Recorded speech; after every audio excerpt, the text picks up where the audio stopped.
Okay guys, അപ്പോൾ നമ്മൾ ഇന്ന് ബോംബെ സാമ്പാർ ടേസ്റ്റ് ചെയ്യാൻ പോവാണ്.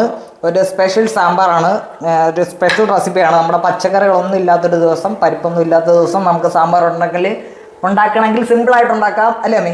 സിമ്പിൾ ആയിട്ട് ഉണ്ടാക്കാം. ഇത്തിരി കടലമാവ് മാത്രം മതി. ഞാൻ ആദ്യമായിട്ട് കാണുന്നു ഈ കടലമാവ് ഒക്കെ വെച്ച് പരിപ്പിന് പകരം നമ്മൾ ഇതിനകത്തോട്ട് ചേർക്കുന്നത് കടലമാവ്. അപ്പൊ ഞാൻ ടേസ്റ്റ് ചെയ്യാൻ പോകണം. അത് ടേസ്റ്റ് ചെയ്തിട്ട് അതിന്റെ അഭിപ്രായം പറ.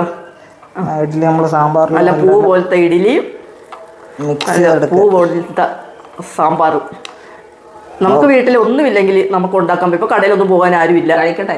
കഴിച്ചോ കഴിച്ചോ. സിമ്പിൾ. മമ്മിക്ക് ഇന്ന് കഥ പറയാൻ പറ്റാഞ്ഞേ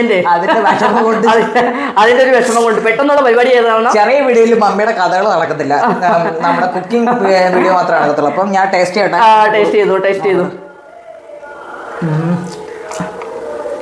സാമ്പാറിന് അതേ ടേസ്റ്റ്, പുളിയും വേറെ ഒരു പ്രത്യേക ടേസ്റ്റ് ഒന്നും തോന്നില്ല. നമ്മുടെ കേരള സാമ്പാറിന്റെ ടേസ്റ്റ്, പക്ഷെ പേര് മാത്രം ബോംബെ സാമ്പാർ. കൊള്ളാം കേട്ടോ, കൊള്ളാം, അടിപൊളി. അടിപൊളി. അപ്പൊ എല്ലാരും ഇത് ഉണ്ടാക്കി കഴിക്കണം. പ്രത്യേകിച്ച് നമുക്ക് പറയാനുള്ളത്, സിമ്പിൾ ആയിട്ട് വീട്ടിൽ നമുക്ക് ഇത്തിരി കടലമാവ് ഉണ്ടെങ്കിൽ ചെയ്യാൻ പറ്റുന്ന പരിപാടി. അപ്പൊ നീ വൈൻഡപ്പ് ചെയ്യുന്നതാണ്. ഓക്കെ, വൈൻഡപ്പ് ചെയ്യുന്നതിന് അടുത്തൊരു വീഡിയോ ആയിട്ട് വരാം. പുതിയൊരു കഥയായിട്ട് വരാം. ഒരു കഥയൊക്കെ പ്ലാൻ ചെയ്ത് വെച്ചിട്ടുണ്ടായിരുന്നു, പക്ഷെ ചെറിയ വീഡിയോ ആയതുകൊണ്ട് പറയാൻ പറ്റില്ല. കഥ പറയാൻ എന്റെ ബുദ്ധിമുട്ട് ശരിക്കും മമ്മി ഫീൽ ചെയ്യുന്നുണ്ട്, മനസ്സിലുണ്ട്. അടുത്ത ആഴ്ച പറയാം. പിന്നെ കമന്റുകളൊക്കെ വായിക്കുന്നുണ്ട്, വളരെയേറെ സന്തോഷമുണ്ട്. എന്ത് കമന്റ് വന്നാലും മമ്മി സന്തോഷിക്കുന്നു. കിട്ടുന്നുണ്ട് എല്ലാവരും കമന്റ്